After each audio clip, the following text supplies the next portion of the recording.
working? Okay, hi you guys. Thank you for coming. My name is Mary Wade, and I'm going to talk a little bit about the Indian Healthcare Services, so hopefully to inform or open your eyes about the system.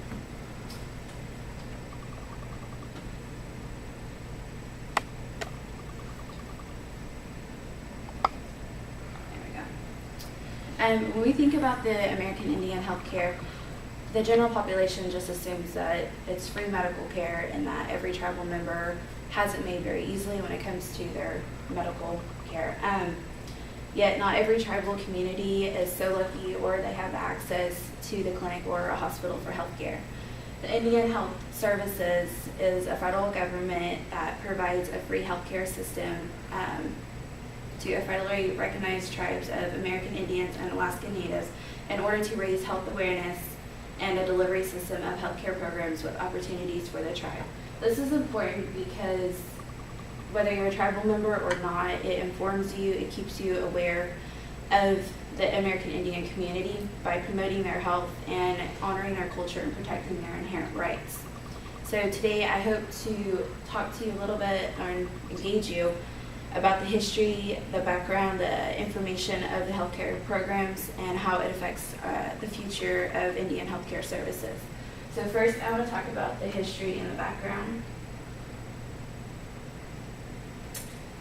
It was established in 1787, the relationship between the federal government and the American Indian tribe in Article 1, Section 8 of the Constitution, that Indian Health Services has the right to a federal health care provider for the Indian people. And it's to raise the health status to the highest level possible, provided through comprehensive health service delivery system.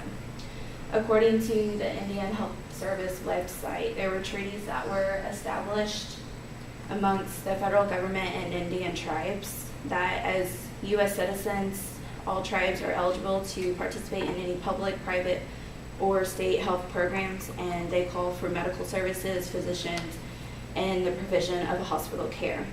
So in order to raise the mission to raise health awareness in all aspects of the American Indian tribes, it's to assure the availability and access to the healthcare services.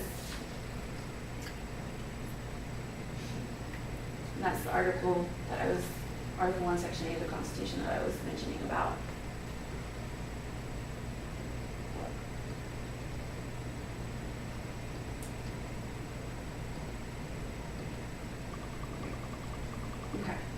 Now that I informed you a little bit about the history and the background, I want to talk about the healthcare programs that are offered.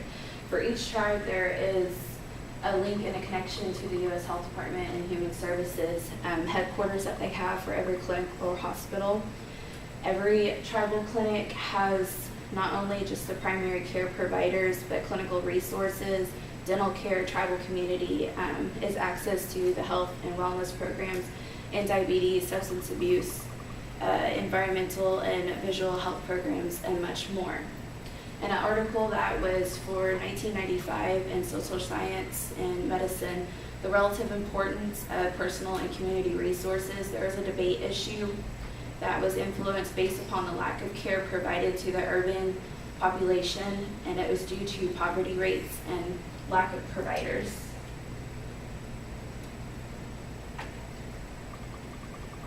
And in the urban area, this was what it was kind of talking about.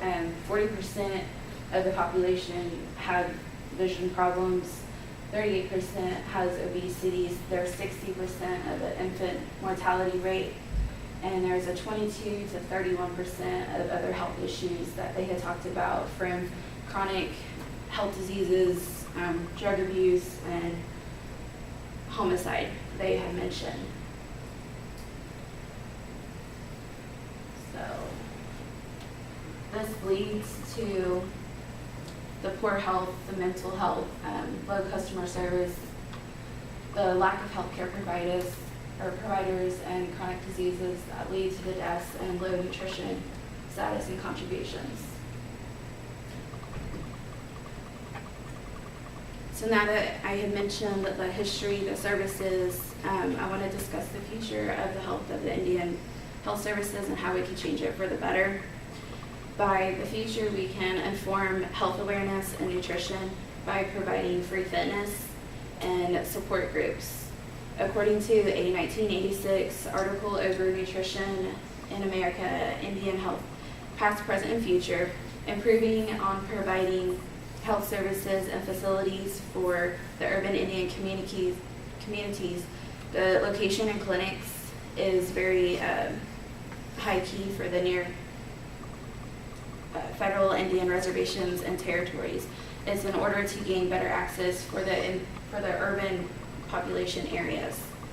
To implement the change and accessibility of health services and keeping American Indians and Alaska Natives aware, the clinical hospitals should offer mobile health programs to the urban Indian populations. So overall, the Indian Health Services, they do have enriched opportunities for each individual, and they do have programs that stay interacted with the tribes and the community for a better, healthier, and growing lifestyle.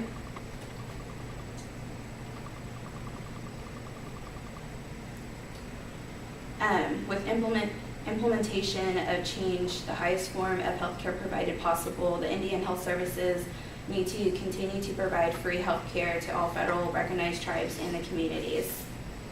So today I talked about the history, the services and programs that are offered, and a little future outlook. And although the communities have their hardships, the Indian Health Service is a growing program, becoming more aware of producing ways to improve and reach out to every tribal member, especially in the urban population. So today I hope I informed or at least opened your eyes a little bit to the Indian Health Services.